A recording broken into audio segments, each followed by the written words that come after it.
Fala galerinha, tudo bem com vocês? Professora Arlis, Instituto Genara Viana. Mais um vídeo aí para a turma do 7º ano, turma 700, 701. Vamos falar nesse vídeo do capítulo 3, Agropecuária e Agronegócio, Transformação do Espaço Rural, né? Começa aí na página 40. Temos aí na página 40, né, falando desse agronegócio, da agropecuária, o exemplo da laranja, né? Desde quando ela sai da área rural até chegar aí no supermercado, chegar no nosso consumo, né, de cada dia. Quando a gente chega no mercado para comprar aí os nossos produtos, a gente não tem ideia, normalmente, principalmente vocês alunos, né, muitas das vezes a gente não para pensar de onde vêm esses produtos, né? E o espaço rural brasileiro é de extrema importância para a nossa vida diária. Então, na página 40 e 41, vem falando dessa situação aí, né? E vem dando como exemplo a laranja, né? A produção no campo até chegar no supermercado e cada um de nós aí consumindo esse produto. Na página 41, quem são os brasileiros e quais são os setores da economia, né? Então, vem aí. A população economicamente ativa, né, que é um conceito criado para designar a população que está inserida no mercado de trabalho, ou que de certo modo está tentando se inserir para exercer algum tipo de atividade remunerada. Nesse conceito, só se consideram pessoas entre 15 e 65 anos de idade, né, que é chamada aí a PECO, população economicamente ativa. Tem também a população não economicamente ativa, que aí a gente está falando aí dos aposentados, idosos, crianças e jovens que não trabalham nem procuram emprego, né? A gente sabe muito bem, e muitos de vocês podem pensar o seguinte: professora, na minha família ou conheço alguém que já se aposentou, mas continua trabalhando. Sim, tem muitos brasileiros, né? Até mesmo por necessidade acaba fazendo isso, né? Trabalha ao longo da vida e após a aposentadoria muitos têm que continuar trabalhando, muitos infelizmente, né, tem que continuar essa atividade para poder ter como sobreviver. Mas ele já cumpriu esse primeiro ciclo da vida dele, né, até a aposentadoria. Então, aí até os 65 anos de idade, ele estava ativo, ele trabalhou, ele contribuiu aí, né, com o seu trabalho, com a sua mão de obra. E tem na página 41 uma tabela, né, que analisando os gráficos anteriores, mostra aí essa tabela na distribuição dos setores da economia. A gente está falando aí do setor primário, do setor secundário, do setor terciário, né? Primário, secundário e terciário, que a gente vai ver a seguir do que se trata cada um deles, quais são as características que compõem cada setor da economia. Na página 42, setor agropecuário, importância e desafio, né? Aí mostra a imagem do campo, desse espaço rural brasileiro, né? Sendo modificado constantemente, fazendo essa transformação aí, mas acontecem muitos desafios até chegar no resultado final de produção. Então, mostra aí maquinários fazendo essa transformação, fala também da estrutura fundiária do Brasil, fala da situação da agropecuária, que é uma atividade econômica desenvolvida no espaço rural e faz parte do setor primário da economia. Então, a agropecuária, tá? Nós temos que entender isso. Como eu falei ainda há pouco, quais são as características que compõem cada setor? A agropecuária e a pecuária, por exemplo, faz parte do setor primário da economia. Depois, vamos para a página 45, que fala aí da modernização do espaço rural brasileiro, né? Vamos prestar atenção nisso aí, dar uma olhadinha nas imagens. Vamos comigo aqui, ó. O desenvolvimento da agropecuária está estreitamente relacionado à ocupação e à exploração do território brasileiro. Isso ocorreu, por exemplo, com a expansão das culturas de cana-de-açúcar e do café, além do desenvolvimento da pecuária bovina, né? A gente sabe que o Brasil, essas atividades, faz parte aí do nosso espaço rural brasileiro há décadas. Só que com o passar do tempo, tá? Muita coisa veio acontecendo e veio mudando. Então, quando fala em modernização desse espaço, nossa, a gente pode perceber através dos equipamentos, né? Através do uso da tecnologia. Então, hoje, esse espaço rural brasileiro é usado equipamentos com alta tecnologia moderna, tá? Tem a imagem aí de maquinários, como, por exemplo, roçadeiras, colheitadeiras, tem a imagem do drone, né?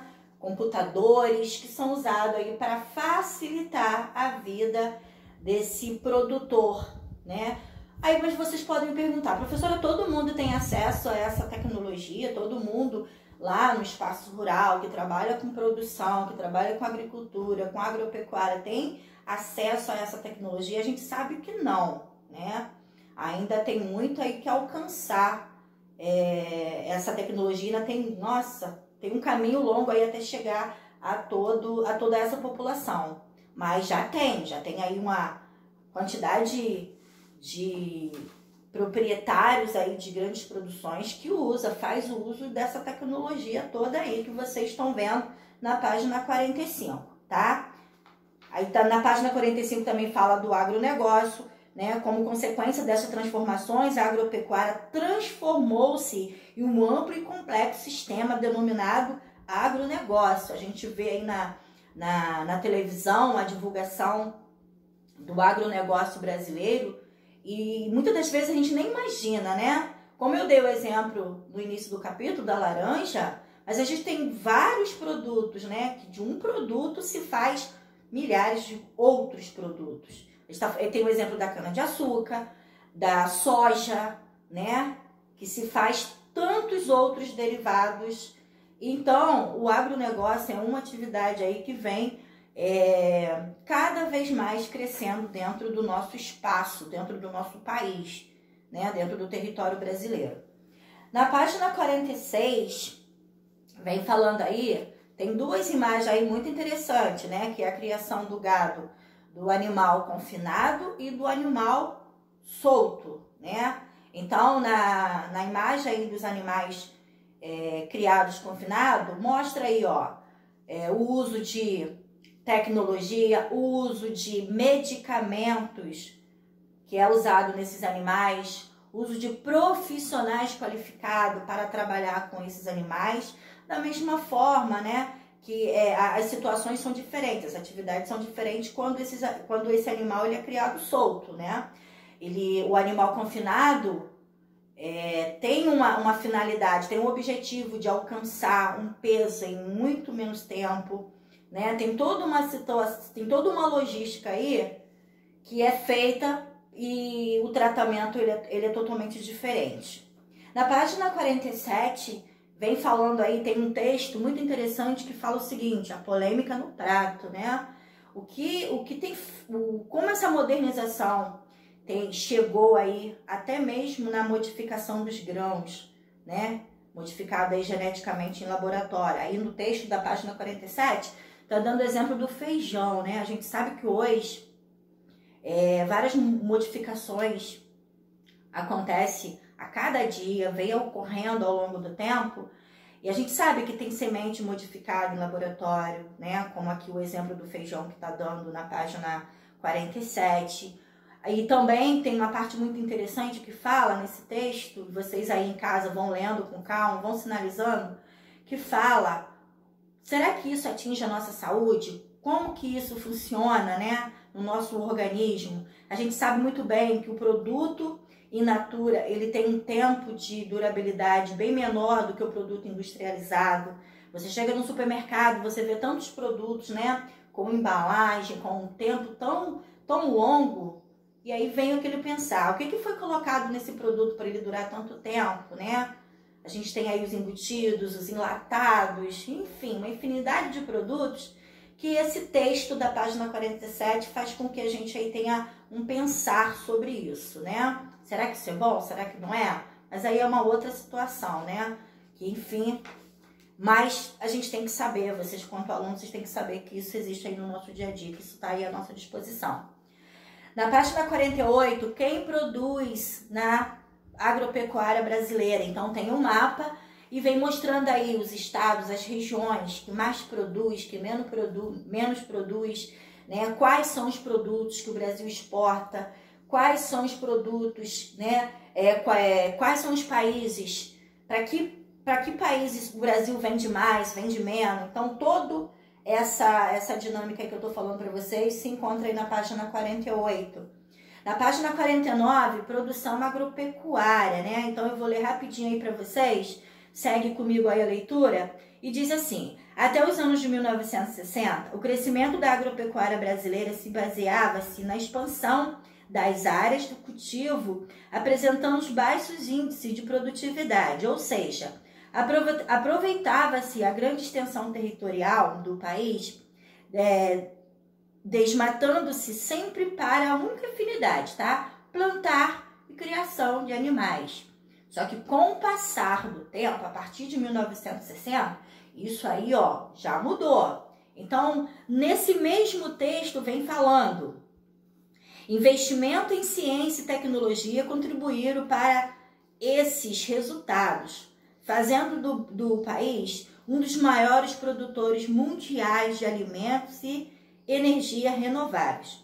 O agronegócio e a agricultura familiar têm grande participação econômica do país, seja atendendo às necessidades internas de alimentos, seja contribuindo com seu crescimento econômico por meio da exportação, né? Então, abaixo, também na mesma página 49, tem esse gráfico de crescimento, que vai desde 1970, aí ó, tem um cálculo aí até agora, 2020, e a gente pode observar, né, esse crescimento através desse gráfico.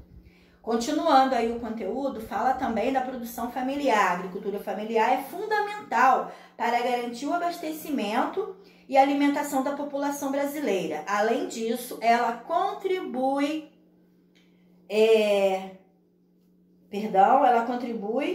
para o sustento, né, do abastecimento de alimento dentro do país. Seguindo na página 50, fala aí da produção comercial, né? Aí a gente está em outro tipo de produção, né? Que é a comercial, que fala o seguinte: a produção comercial, isto é, o agronegócio, também tem importante participação na economia do Brasil. Tem um período aí, gente, tá? Olha aí, ó, de 1994 a 2016, por exemplo, ela apresentou o equivalente a 24% do PIB nacional. Isso significa que de todas as riquezas geradas pelo país durante esse período, quase um quarto veio do agronegócio, né? Então, a gente pode observar aí o quanto essa atividade é importante dentro do nosso país. Desde 1970, a produção brasileira de grãos, assim como a de frutas, de carne, vem apresentando ganhos contínuos da produtividade, né? Aí tem o 2018, né? Referente aí 1970 até 2018, o quanto houve esse crescimento. Ok? Página 53, desafios do campo, né? Aí vem falando do quanto essas pessoas, né, que moram, que lidam com essas atividades, como eu falei anteriormente, tecnologias, maquinários modernos, a modernização não chegou para todos, nem todo mundo tem dinheiro, tem condições de estar fazendo uso de toda essa modernização da atualidade. Então tem os desafios do campo, né? Então tem os tópicos aí, ó, mostrando como, por exemplo, continuar crescendo por meio do desenvolvimento de tecnologia para atender a demanda de alimentos, de matérias-primas e energia. O segundo tópico, fazer uso do sistema sustentável de crescimento para interferir minimamente no ambiente natural. e reduzindo aí a degradação do ambiente, a contaminação das águas, né? É um fator muito importante, que é bom lembrar, que não adianta sair desmatando, né? Só com o intuito econômico, com o objetivo econômico, tem que se pensar no meio ambiente, né? Tem que ter essa consciência ambiental aí, porque senão, como que fica as gerações futuras? Complicado mesmo essa situação aí, né? Então são muitos desafios. Depois, atividade econômica no campo e a questão ambiental, página 57, né? O quanto essa questão está em discussão. Cada dia se discute sobre esse tema, atividade no campo e a questão ambiental, né? Só desmatar com intuito, com objetivo econômico, né? Tem uma foto que mostra aí na página 57 toda uma área verde maravilhosa, e nessa mesma área, nessa mesma foto, né, mostrando a área totalmente devastada, né, para pasto, para lavoura, para se fazer lavoura. Então, uma série de coisas que tem que ser pensada, né? Também fala do extrativismo, né, que é retirada da natureza para o seu consumo, mas tem que fazer isso com consciência, para que continuamos, né, tendo aí essa nossa riqueza, que o Brasil é tão rico, né, nessa parte aí de extrativismo. A gente tem como, por exemplo, o pau-brasil, tem outros exemplos, né, que hoje, devido à ganância, devido o não pensar no futuro, hoje se encontra totalmente em estado de escassez, né? Muitas espécies, como é raro encontrar. Então, requer um pensamento e uma atenção para essa situação aí com a nossa natureza, né? Com a atividade do extrativismo, ok? Então, aí, ó, atividade para ser feita. Como sempre eu falo, aquele toquezinho da Tia Arli, olha lá o roteiro, não deixe de fazer, entre em contato comigo se precisar, estou à disposição, tá bom? Fiquem com Deus, cuidam-se. Até o próximo vídeo, amores.